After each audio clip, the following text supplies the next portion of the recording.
अवधूत चिंतन श्री गुरुदेव दत्त. श्री स्वामी समर्थ. तुम्हा सगळ्यांचं स्वामी श्रद्धा यूट्यूब चॅनलवर खूप खूप मनापासून स्वागत. स्वामी कृपेने तुमचा आजचा दिवस शुभ जाओ. स्वामी महाराज तुमच्या सर्व चांगल्या इच्छा पूर्ण करोत हीच मी माझ्याने प्रार्थना करते आणि आजच्या व्हिडिओला सुरुवात करते. आजच्या व्हिडिओमध्ये आपण बघणार आहोत, बघा, अनेक भक्तांना खूप सेवा करून अनुभव येत नाही. त्याचं कारण म्हणजे जे कर्माचे भोग आपल्याला भोगायचे असतात, जे आपले प्रारब्ध असतात, ते जोपर्यंत उजळत नाही तोपर्यंत स्वामी आपल्याला अनुभव देत नाही किंवा देऊ शकत नाही. कारण की बघा, स्वामी सेवेत आल्यावर सगळ्यात आधी स्वामी हेच काम करतात की आपले जे काही कर्माचे भोग आहेत, आपले जे काही खडतर प्रारब्ध आहे ते स्वामी उजळत असतात, जेणेकरून आपल्याला अनुभव येतो, स्वामींची प्रचिती येते. आता तुम्ही म्हणाल की ताई, प्रारब्ध बदलण्याची गरज काय किंवा प्रारब्ध उजळण्याची गरज काय? पण बघा, जोपर्यंत आपले कर्माचे भोग भोगून होत नाहीत ना तोपर्यंत खरंच आपल्याला अनुभव येत नाही. तुम्ही कितीही सेवा करा, पण तुमचे जर प्रारब्ध खडतर असतील, तुमचे कर्माचे भोग काही बाकी असतील, तर ते भोगल्याशिवाय तुम्हाला कोणत्याही सेवेचा अनुभव येत नाही. कारण की तुमचे भोग बाकी असतात. आणि कसं आहे, कर्म आपलेच असतात. मग ते कर्म या जन्मीचे असू द्या किंवा गतजन्मीचे असू द्या, त्याचे जे भोग आहेत ते आपल्याला भोगायचे असतात. आणि जोपर्यंत ते भोगून होत नाही ना तोपर्यंत आपल्याला कोणत्याही सेवेचा अनुभव येत नाही. म्हणून आपले जे प्रारब्ध आहे, आपले जे खडतर प्रारब्ध आहे ते बदलण्यासाठी आजच्या व्हिडिओमध्ये तुम्हाला मी काही सेवा सांगणार आहे स्वामींची. आणि खरंच सांगते, ज्यांना स्वामींची खूप सेवा करूनही अनुभव येत नाही ना, त्यांनी नक्की यापैकी जेवढ्या जमतील तेवढ्या तुम्ही सेवा करण्याचा प्रयत्न करा, जेणेकरून जे काही तुमचे खडतर प्रारब्ध आहे ते बदलतील, तुमचे प्रारब्ध उजळतील आणि तुम्हाला स्वामींचा अनुभव, स्वामींची प्रचिती लवकरात लवकर येईल.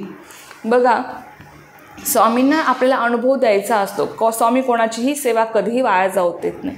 परंतु आपले जे भोग बाकी आहेत भोगायचे, जे आपले खडतर प्रारब्ध आहे ते जोपर्यंत बदलत नाही, ते जोपर्यंत उजळत नाही ना तोपर्यंत स्वामीसुद्धा बांधील असतात की ते आपल्याला अनुभव देऊ शकत नाही. कारण की बघा, स्वामींना सगळे भक्त समान आहेत, पण आपल्या कर्मामुळे आपली पातळी ठरत असते आणि आपल्याला किती अनुभव द्यावा किंवा आपल्याला किती अनुभव येईल सेवेचा ते ठरत असतं. म्हणून आपले कर्म आपल्याला चांगले ठेवायचे असतात कोणतीही सेवा करताना. आता बघा, गतजन्मीचे कर्म आपले कसे असतील, काय असतील आपल्याला माहीत नाही, पण त्याचा भोग जो आपल्याला भोगायचा असतो तो बाकी असतो. मग तो भोग कमी करण्याचं काम स्वामी करतात. स्वामी सेवेत इतकी मोठी ताकद आहे की स्वामी सगळ्यात आधी आपला तो भोग कमी करत असतात, आपले प्रारब्ध उजळत असतात आणि त्यानंतर प्रत्येक भक्ताला स्वामींचे अनुभव येतात.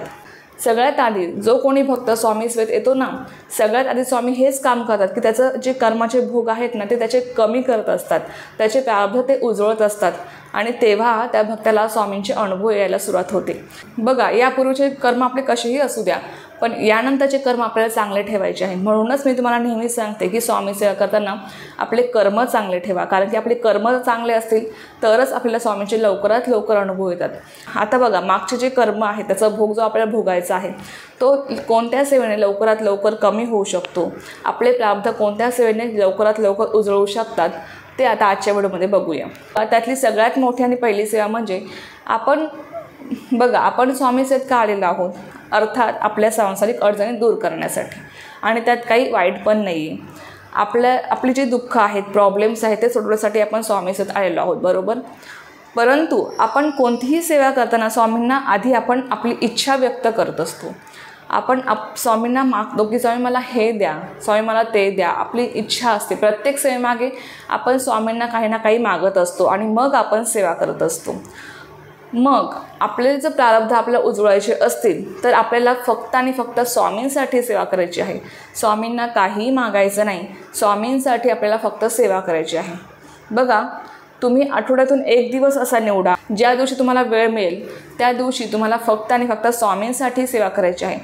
तुम्ही गुरुवार निवडू शकता, तुम्हाला जर रविवारी सुट्टी असेल तुम्ही रविवार निवडू शकता. या दिवशी फक्त मला स्वामींसाठी सेवा करायची आहे. मला या दिवशी काहीही स्वामींना मागायचं नाही आहे. आणि सेवा काय करायची, स्वामी चरित्रामृत हा पूर्ण ग्रंथ वाचायचा. 11 माळी श्री स्वामी समर्थ जप करू शकता. तारक मंत्राचं पठण करू शकता 11 वेळेस. म्हणजे हा संपूर्ण दिवस तुम्हाला फक्त स्वामींसाठी सेवा करायची आहे. आपण भक्त काय करतो, आपण आपल्या इच्छा पूर्ण करण्यासाठी स्वामींची सेवा करत असतो.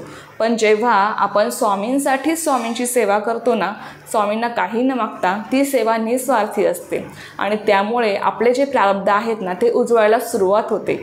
आपले जे खडतर प्रारब्ध असतात ते बदलत असतात. आपल्याला स्वामींचे अनुभव यायला सुरुवात होते. तुम्ही ही सेवा अवश्य करून बघा. त्यानंतरची दुसरी सेवा अशी आहे की 108 आरत्या तुम्हाला स्वामींच्या करायच्या आहेत केंद्रामध्ये जाऊन. मी तुम्हाला हा पण व्हिडिओ शेअर केला होता. 108 आरत्या कशा करायच्यात, काय करायच्यात, या व्हिडिओची लिंक मी तुम्हाला डिस्क्रिप्शन बॉक्समध्ये देईन. तो पण तुम्ही अवश्य जाऊन बघा. तुमच्या जवळपास स्वामींचं केंद्र असेल, मठ असेल, मंदिर असेल, तिथे जाऊन तुम्ही स्वामींच्या 108 आरत्या करू शकता. जेव्हा आपण स्वामींची आरती करतो ना, तेव्हा स्वामींची नजर आपल्या भूतकाळावर, वर्तमान काळावर, भविष्य काळावर पडत असते. आपल्या डोक्याभोवती एक वलयचक्र सुरू होतं आणि त्या वलयचक्रावर स्वामींची नजर पडते, स्वामींची कृपादृष्टी पडते आणि आपला जो काही भोग आहे तो अर्थात कमी होतो आणि आपल्याला स्वामींचे अनुभव येतात, स्वामींची प्रचिती येते. आपल्याला आपल्या सेवेचं फळ मिळायला लागतं. आपल्या सेवेचं फळ आपल्याला मिळतंच हो, पण बघा स्वामीसुद्धा बांधील असतात. आता जर कर्म आपणच करून ठेवले असतील तर त्यात आपण स्वामींना दोष का द्यायचा की स्वामी माझी इच्छा पूर्ण करत नाही? का द्यायचा स्वामींना दोष? कारण की कर्म आपलेच असतात, त्याचं फळ आपल्याला भोगणंच आहे. त्यासाठी स्वामी पण काय करू शकतील, तुम्हीच विचार करा. म्हणून आपले कर्म चांगले ठेवून स्वामींची सेवा करायची असते. आता यापूर्वीचे कर्म आपले कसे असतील, काय असतील ते आपण नाही सांगू शकत, पण तोच भोग आपला कमी करण्यासाठी, तेच प्रारब्ध उजळण्यासाठी तुम्हाला या सगळ्या सेवा करायच्या असतात. तुम्ही 108 आरत्या स्वामींच्या करू शकतात. त्यानंतर बघा, तुमच्या जवळपास कोणतंही मंदिर असू द्या, दत्त महाराजांचं असेल, स्वामींचं केंद्र, मठ, मंदिर असेल किंवा कोणतंही इतर तुमच्या जवळपास मंदिर असेल, त्या मंदिरात जाऊन तुम्ही झाडू मारण्याची सेवा करू शकता. बघा, ही सुद्धा सेवा खूप प्रभावी आणि आपले खडतर प्रारब्ध बदलण्यासाठी खूप खूप खूप जास्त प्रभावी अशी सेवा आहे. आणि झाडू मारण्याची सेवा म्हणजे बघा, काय जणांना ह्या सेवेमध्ये कमीपणा वाटतो, पण बघा या सेवेने नेमकी काय होतं हे तुम्ही जेव्हा जाणून घ्याल ना, तेव्हा तुम्हाला या सेवेचं महत्त्व कळतं. जेव्हा आपण कोणत्याही मठामध्ये किंवा कोणत्याही केंद्रामध्ये, मंदिरामध्ये आपण झाडू मारण्याची सेवा करत असतो, तेव्हा आपल्या हातावरच्या ज्या काही रेषा असतात, आपले जे काही खडतर प्रारब्ध असतात ना, ते पुसल्या जात असतात. आपलं भाग्य उजळायला लागतं आणि त्यामुळे आपल्याला स्वामींचे अनुभव येतात, आपलं आयुष्य उजळायला लागतं. आणि ही सुद्धा सेवा खूप जास्त प्रभावी आहे. तुम्ही तुमच्या जवळपास कोणतंही मंदिर असू द्या, छोटं मोठं, दत्त महाराज जरी असेल किंवा कोणतंही मंदिर तुमच्या जवळपास असू द्या, तिथे जाऊन तुम्ही झाडू मारण्याची सेवा करू शकता. जेणेकरून तुमचा जो काही कर्माचा भोग आहे ना भोगायचा, तो लवकरात लवकर कमी होतो आणि तुमचं आयुष्य उजळायला लागतं. तर या तिन्ही सेवांपैकी तुम्हाला जमतील त्या सेवा तुम्ही करण्याचा प्रयत्न करा. तिन्ही केल्या तर अतिशय उत्तम आहे. नाही तिन्ही शक्य तर तुम्हाला ज्या काही सेवा जमतील त्या तुम्ही करण्याचा प्रयत्न करा, जेणेकरून आपले प्रारब्ध बदलतील, आपले प्रारब्ध उजळतील आणि स्वामींचे अनुभव, स्वामींची प्रचिती आपल्याला लवकरात लवकर येऊ शकेल. आणि इथून पुढचे कर्म आपल्याला स्वामींची सेवा करताना चांगले ठेवायचे आहेत, जेणेकरून स्वामी लवकरात लवकर आपल्याला अनुभव देऊ शकतील. बघा, स्वामींना कितीही वाटलं की माझ्या या भक्ताला मला अनुभव द्यायचा आहे, स्वामी कोणत्याही भक्ताला निराश बघू शकत नाही, दुःखी बघू शकत नाही, पण आपले कुठेतरी कर्म असतात तेच आपल्याला आडवे येत असतात आणि त्यामुळे आपल्या इच्छा, आकांक्षा काही आपल्याला अनुभव येत नाही. आपण म्हणतो ना, माझी इच्छा पूर्ण होत नाही आहे, तर आपल्या कर्माचे भोग जे असतात ते आपल्याला भोगायचे असतात, त्यामुळे आपल्या इच्छा पूर्ण होत नसतात. आणि त्यामुळेच त्या कर्माचे भोग कमी करण्यासाठी तुम्हाला ह्या सेवा करायच्या आहेत, जेणेकरून तुम्हाला लवकरात लवकर तुमच्या सेवेचं फळ मिळेल, तुम्हाला स्वामींचे अनुभव, स्वामींची प्रचिती येईल. तर चला, ही एक खूप छोटीशी पण खूप महत्त्वाची माहिती होती जी मला तुमच्यासोबत शेअर करायची होती.